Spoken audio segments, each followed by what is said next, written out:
you been trying to astral project but aren't having much success?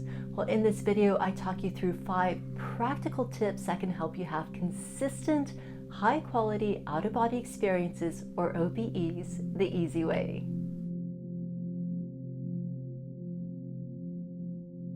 Hi everyone, it's Rosalie here from Rosalie Yoga, where I help you lay the foundations for personal growth through Yoga Nidra and astral projection. So let's jump right into it, and we're going to count these down starting with number 5. That's to lay a strong foundation and create momentum. Now this might sound really obvious and basic, but it's key. Decide if astral projection is really a priority for you right now. Do you have the time and the space in your life to dedicate to a consistent practice? Do you have the energy and the motivation to really dedicate to a consistent practice? Because ultimately your success will come down to your level of commitment. The more effort you put into this practice, the more you're going to get out of it. And it really does require a strong, consistent daily practice.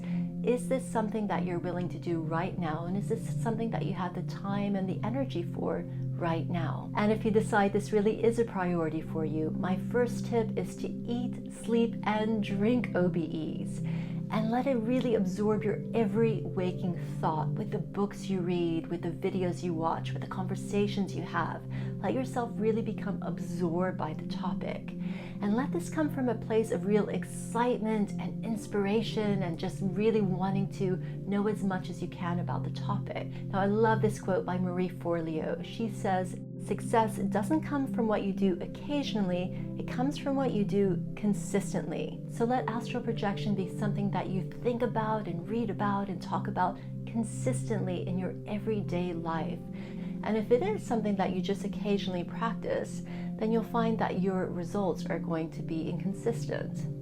So really lay a solid foundation, commit to having a consistent, regular practice, and let this come from a real place of excitement. All of this is going to start to create real momentum behind your practice.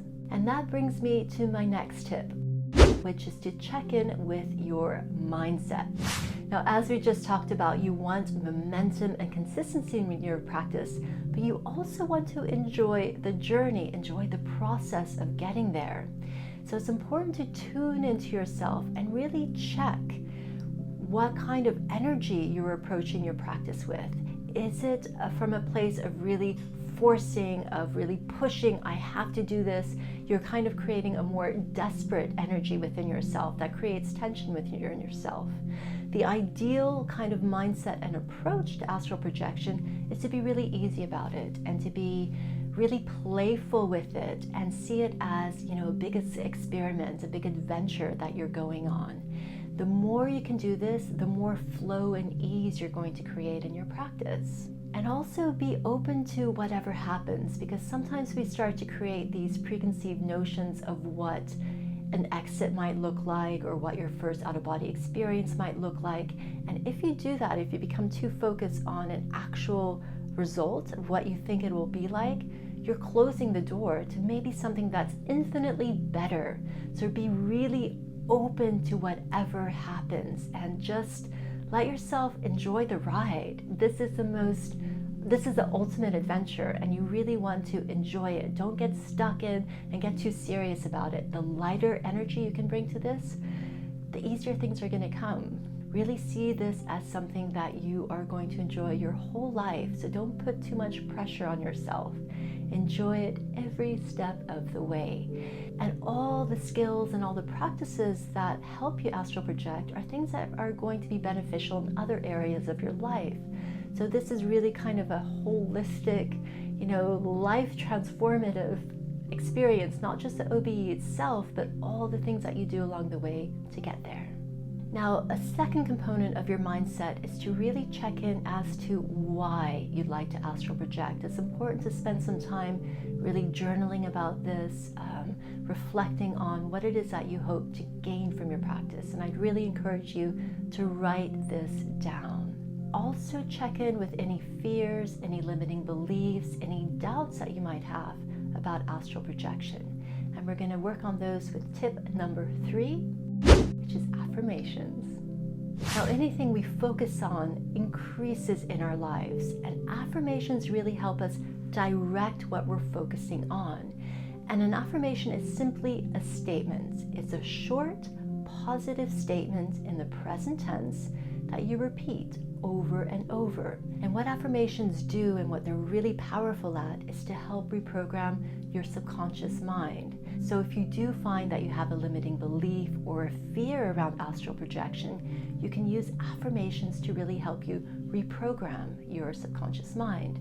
So I really like to use affirmations throughout the day and also at night as I'm drifting off to sleep. So I'm just going to go through some of the affirmations that I have used in the past for my astral projection practice. And they're very simple statements, but they're very repetitive. You want to find yourself repeating them over and over to yourself.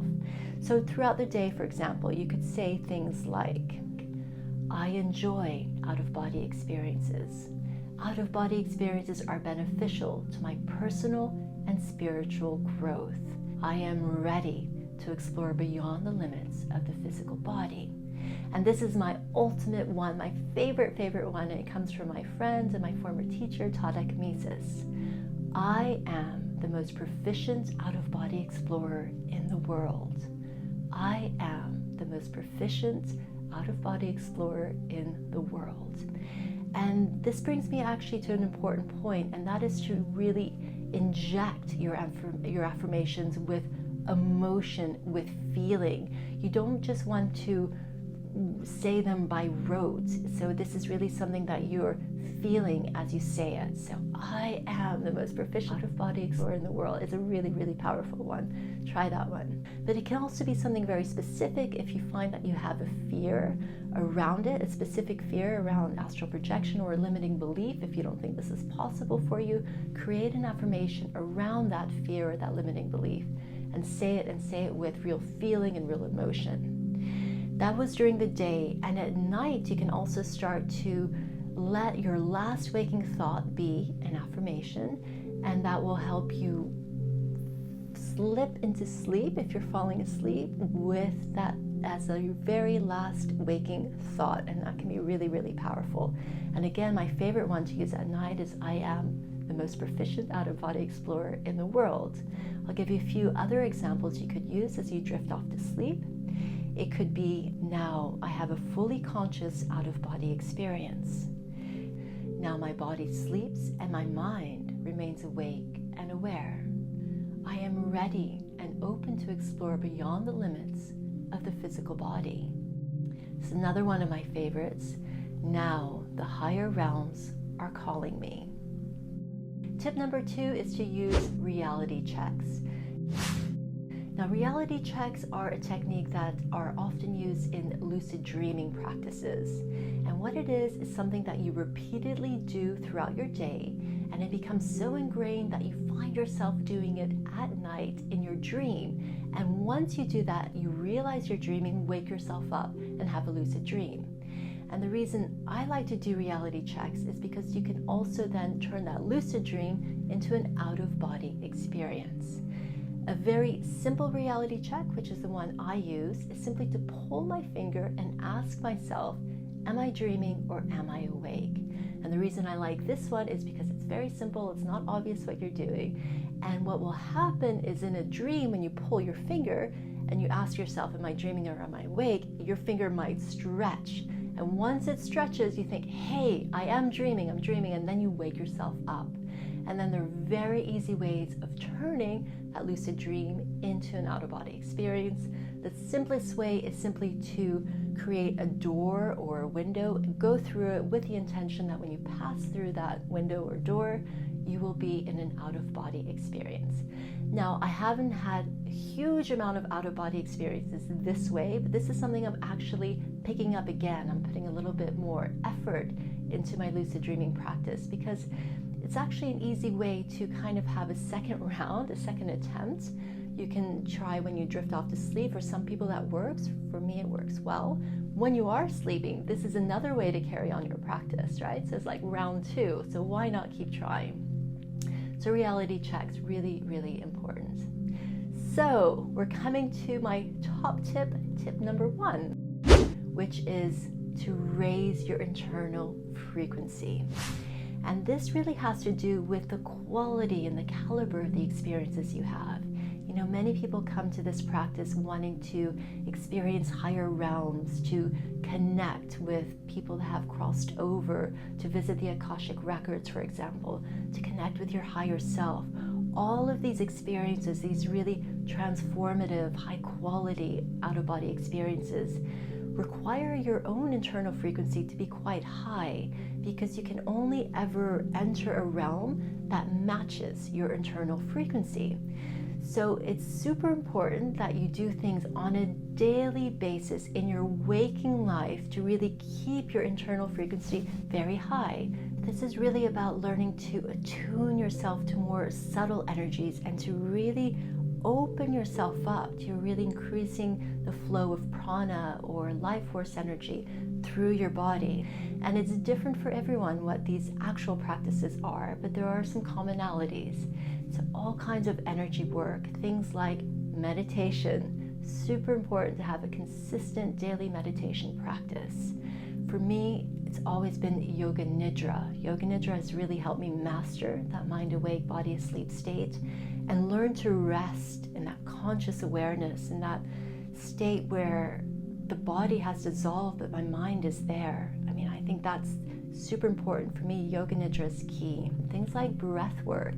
And one breath work technique in particular for me is very powerful, and I'm going to be doing a couple of videos on that very soon. Practicing gratitude, thinking expanded thoughts, being in nature, doing yoga or qigong practices. All of these things that really make you feel good and raise your internal frequency, because you're starting to tune yourself to a different frequency, to a higher frequency. Those are things that you're doing in your waking life that will affect the quality of the out-of-body experiences that you have.